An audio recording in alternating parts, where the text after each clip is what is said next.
نے جس صاحب میں بھی تقریر کی ہے نا، وہ کہتے ہیں حضور اقدس صلی اللہ علیہ وسلم نے اس کا اظہار فرمایا کہ میں غلام ہوتا، میری ماں مجھے کہتی محمد ادھر آؤ، محمد یہ کام کرو، محمد یہ کام کرو۔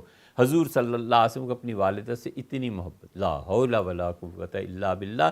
10 حدیث دوسری طرف پڑھی، اب صحیح حدیث پہ آئیں۔ نبی کریم صلی اللہ علیہ وسلم کبھی تمنا کریں گے کہ نبوت کی بجائے انہیں غلامی مل جاتی؟ ان صاحب کے جو خادم تھے عمران بشیر صاحب، ان سے عرض کیا کہ حضرت سے عرض کریں کہ حدیث میں دخل نہ دیں، آپ جتنی احادیث بیان کرتے ہیں ان میں 20 یوں ایسی ہیں جو اصل میں ہیں ہی نہیں، ہمیں ملا دیں۔ ملنے کا تو خیر سوال ہی نہیں، وہ تو بہت بڑے آدمی ہیں بھیا، ہم جیسے جاہل اور بیکار لوگ کہاں مل سکتے ہیں؟ مگر انہوں نے اپنی تقریروں میں یہ جو رسول اللہ صلی اللہ علیہ وسلم کا کہا ہے نا کہ انہوں نے تمنا کا اظہار کیا کہ کاش وہ غلام ہوتے، یہ جھوٹ ہے۔ ایک صاحب نے تقریر کی ہے اور لوگوں کو یہ بتانے کے لیے کہ ماں کے بڑے حقوق ہوتے ہیں، بھئی 20 احادیث صحیح اور قرآن کریم کے احکامات موجود ہیں، کیوں آپ جھوٹ کی طرف جاتے ہیں؟ اسی وجہ سے ہم کہتے ہیں کہ وہ اکثر جھوٹی روایات بیان کرتے ہیں۔ تو ہندوستان سے، حیدرآباد سے اور مختلف جگہوں سے لوگوں نے وہ بھیجی اور ہم نے خود سنی، اور صاف جھوٹ ہے حضور اقدس صلی اللہ علیہ وسلم پہ۔ جتنے لوگ کو چاہتے ہیں، مانتے ہیں، کوئی لڑائی اور کوئی جھگڑا نہیں بھیا، صرف چھوٹی سی چیز یہ ہے کہ آپ اس حدیث کو ثابت کر دیں۔ جو وہ کچھ کہتے ہیں آخر کسی کتاب میں لکھا ہوگا نا، وہ کتاب ہمیں بھی دکھا دیں کہ یہاں پر لکھا ہوا ہے۔ انہوں نے اس حدیث کو نہ صرف یہ کہ غلط بیان کیا، بلکہ علمی اعتبار سے یہ حدیث اس طرح کی نہیں تھی جس طرح انہوں نے کہا۔ ثابت یہ کرنا ہے کہ والدہ کے بڑے حقوق ہیں، تو اب صحیح حدیث کیوں نہیں؟ وہ پڑھیں کیوں بھئی؟ وہ تو مطالعہ چاہیے، وہ معتقد چھوڑیں تو تب کوئی پڑھے نا۔ اور صاحب بنیادی طور پہ اتنا علم رکھتے ہوں کہ صحیح احادیث اور صحیح تفسیر یہ نہیں ہے۔ 3 مقامات ایسے تھے، ڈھونڈنے کو چلیں تو 20 مثالیں ملیں گی، لیکن ہم نے ان پہ گرفت اسی لیے کی کہ حضور اقدس صلی اللہ علیہ وسلم پہ جھوٹ نہ بولیں۔ نبی کریم صلی اللہ علیہ وسلم ہم آپ جیسے نہیں ہیں، ہمیں ان کی عزت کا دفاع کرنا ہے، ان کے کلام کا دفاع کرنا ہے، ان احادیث سے جو چیزیں آپ ثابت کرنا چاہتے ہیں اگلی نسلیں ہمارے ذمے پڑ جائیں گی، متھے لگ جائیں گی، وہ کہیں گے اس چیز کو ثابت کرو۔ کون ثابت کرے گا ادھر؟ اس لیے جب آپ گہرا علم نہیں رکھتے تو آپ اسلام کے نمائندے بھی نہ کہلائیں۔ کبھی تو کہیں نا کہ غیر ارادی طور پہ میری زبان سے جھوٹ نکل گیا، میں اللہ سے کی پناہ مانگتا ہوں، لوگوں میری بات غلط ہے۔ آپ رجوع بھی نہ کریں، حضور اقدس صلی اللہ علیہ وسلم پہ جھوٹ بھی بولتے پھریں، پھر کوئی آپ کو ٹوکے بھی نہ، یہ کیا بات ہے؟ آپ نے سب نے مر کے اللہ کو جواب دینا ہے۔ آپ خدا کے ہاں یہ چیز ثابت کر دیجئے، آپ جیتے۔ اللہ کے ہاں دنیا میں کچھ نہیں ہے، دنیا جو ہونی ہے سو ہونی ہے۔ یہ ہے حدیث۔ اس میں ذرا آپ دیکھیں کہ انسان، آپ کی ہماری عقل عام نارمل کیا کہتی۔ یہ کتاب العتق میں حدیث لائے ہیں امام بخاری رحمۃ اللہ علیہ، اور انہوں نے اس پہ باب باندھا ہے کہ باب العبد اذا احسن عبادت ربہ ونصح سیدہ۔ تیسری حدیث لائے ہیں حضرت ابو ہریرہ رضی اللہ تعالی عنہ، یہ ان کی روایت ہے، اور وہ کہتے ہیں سعید ابن مسیب کی روایت ہے۔ قال ابو ہریرہ، انہوں نے کہا حضرت ابو ہریرہ رضی اللہ عنہ نے کہا قال رسول اللہ صلی اللہ علیہ وسلم، حضور اقدس صلی اللہ علیہ وسلم، للعبد المملوک، وہ بندہ جو غلام ہو، ایک ہے آزاد، ایک ہے غلام۔ شریعت کی ساری نصوص بتاتی ہیں کہ آزاد بنسبت غلام کے افضل ہے۔ حضور اقدس صلی اللہ علیہ وسلم نے فرمایا جو آدمی غلام ہوتا ہے اس کے لیے اجران، 2 اجر ہوتے ہیں۔ امام بخاری رحمۃ اللہ علیہ اوپر واضح کر آئے ہیں کہ جو عبادت بھی اچھی کرے اور اپنے آقا کی خدمت بھی اچھی کرے، 2 ڈیوٹیز انجام دے، اللہ اسے دگنا اجر دے گا، اس لیے کہ اس نے 2 کام کیے ہیں۔ تو نبی کریم صلی اللہ علیہ وسلم نے فرمایا جو غلام اپنے مالک کے حقوق بھی پورے کرتا ہے اور اللہ کی عبادت بھی صحیح طرح سے کرتا ہے، اس کو 2 اجر ملیں گے۔ والذی نفسی بیدہ، مجھے اس اللہ کی قسم ہے جس کے ہاتھ میں میری جان ہے۔ حضور اقدس صلی اللہ علیہ وسلم عمومی طور پہ جب قسم کھاتے تھے تو یہ الفاظ استعمال فرمایا کرتے تھے، والذی نفسی بیدہ، اس اللہ کی قسم جس کے قبضہ قدرت میں میری جان ہے۔ لولا الجہاد فی سبیل اللہ، اگر اللہ کے راستے میں جہاد نہ ہوتا، والحج، اور حج نہ ہوتا، وبر امی، اور مجھے والدہ ان کے ساتھ نیکی نہ کرنی ہوتی، لاحببت، تو میری تمنا تھی کہ ان اموتا وانا مملوک، میں اس حالت میں مرتا کہ میں غلام ہوتا۔ تو غلامی کی تمنا کا اظہار فرمایا۔ آدمی اس حدیث پر جب غور کرتا ہے تو صاف صاف بات ذہن میں آتی ہے کہ حضور اقدس صلی اللہ علیہ وسلم نے یہ کیسے کہہ دی 3 باتیں کہ اگر اللہ کے راستے میں، چلو یہ بھی پھر بھی کھپ جاتی ہے کہ خدا کے راستے میں جہاد نے مجھے اس بات پہ آمادہ کیا، ابھارا، خوشی سے قبول کیا کہ میں آزاد ہوں۔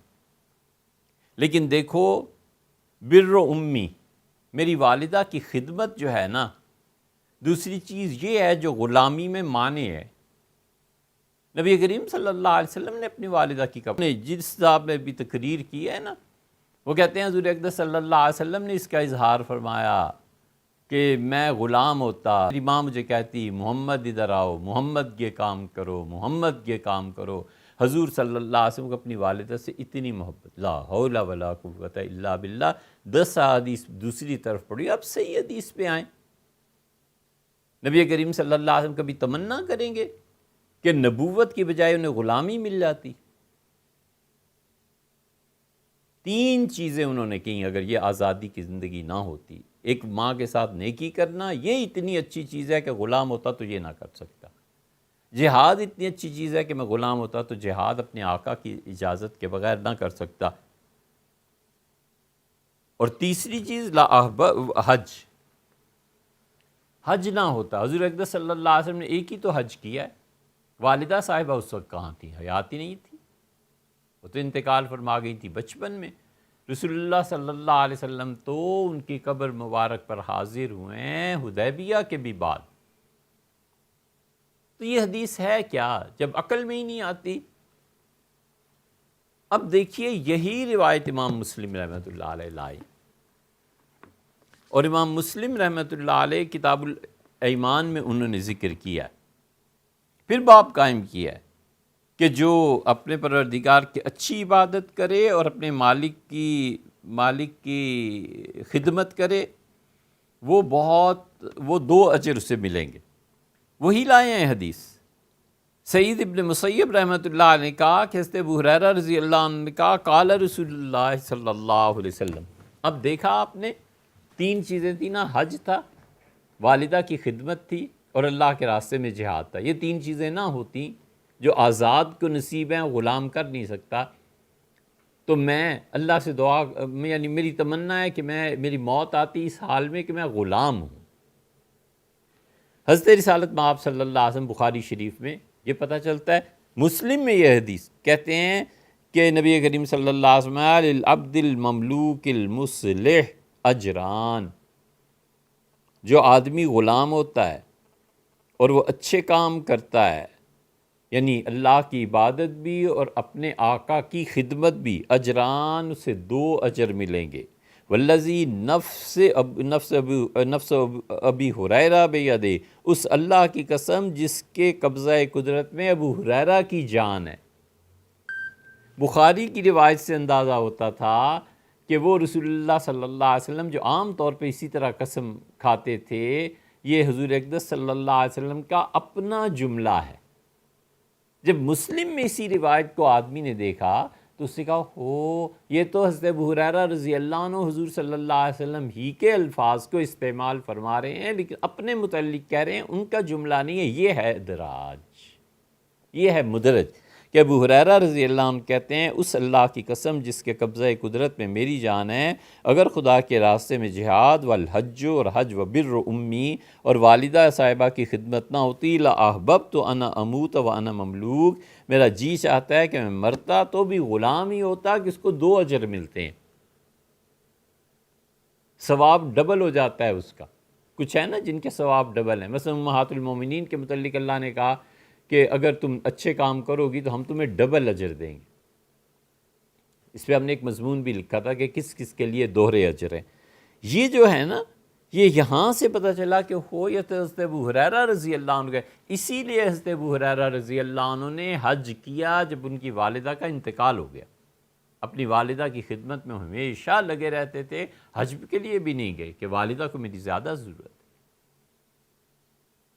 اب وہ جو تقریر کر رہے ہیں وہ اسے حضور صلی اللہ علیہ وسلم کا جملہ بتلا کے اس سے ثابت کرنا چاہتے ہیں کہ حضور اقدس صلی اللہ علیہ وسلم کی والدہ کہ محمد یہ کرو، محمد یہ کرو۔ یہ کیا ہے؟ یہ علم کی کمی ہے۔ انہیں نہیں معلوم کہ ادراج ہے حضرت ابو ہریرہ رضی اللہ عنہ کا، مسلم سے یہ ثابت ہو جاتا ہے۔ اس لیے جو بھی ان کے چاہنے والے ہیں ان سے صرف اتنی گزارش ہے کہ حضرت یہ نہ کریں۔ ان صاحب کے جو خادم تھے عمران بشیر صاحب، کئی برس پہلے، بڑے صالح، بڑے متقی جوان، ہم نے ان سے عرض کیا کہ حضرت سے عرض کریں کہ حدیث میں دخل نہ دیں، آپ جتنی احادیث بیان کرتے ہیں ان میں 20 ایسی ہیں جو اصل میں ہیں ہی نہیں۔ کئی بار عرض کیا، پھر 3-4 مرتبہ ایسے ہوا کہ انہوں نے فرمایا کہ میں فلاں وقت آؤں گا، فلاں وقت آؤں گا، اور ہم اپنی محرومی کی وجہ سے، وقت کے آگے پیچھے ہو جانے کی وجہ سے نہیں ملے، کیونکہ دوست جانتے ہیں کہ جو وقت ہے بس ہے، 3 ہے تو 3:15 نہیں ہونے چاہیے نا، ورنہ پھر اور بھی تیرے کام ہوتے ہیں۔ تو کئی مرتبہ ایسے ہوا، تو پھر عمران صاحب سے اس کے بعد ملاقات نہیں ہوئی۔ میرے بڑے محترم، بڑے مکرم، بڑے متقی نوجوان، ان کی خدمت میں گزارش کی کہ حضرت آپ ان سے یہ عرض کر دیں کہ نہ کریں، ہمیں ملا دیں۔ ملنے کا تو خیر سوال ہی نہیں، وہ تو بہت بڑے آدمی ہیں بھیا، ہم جیسے جاہل اور بیکار لوگ کہاں مل سکتے ہیں۔ مگر انہوں نے اپنی تقریروں میں یہ جو رسول اللہ صلی اللہ علیہ وسلم کا کہا ہے نا کہ انہوں نے تمنا کا اظہار کیا کہ کاش وہ غلام ہوتے، یہ جھوٹ ہے۔ حضور اقدس صلی اللہ علیہ وسلم نے کبھی اس تمنا کا اظہار بھی نہیں فرمایا، اور نبی کریم صلی اللہ علیہ وسلم کیسے سکتے تھے نبوت اور غلامی جمع ہو جاتی؟ تو اس لیے گزارش کہ نہ کریں، نبی کریم صلی اللہ علیہ وسلم پہ جھوٹ نہ بولیں، بس اتنی بات۔ اور اگر یہ کہیں ہے، یہ حضرت ابو ہریرہ رضی اللہ عنہ کا اپنا کلام نہیں ہے بلکہ نبی کریم صلی اللہ علیہ وسلم ہی کا کلام ہے، تو یہ کہیں آخر آیا ہوگا نا، وہ بتا دیں۔ کرمانی نے یہ جرت کی ہے، یہ کلام سارا رسول اللہ صلی اللہ علیہ وسلم کا ہے۔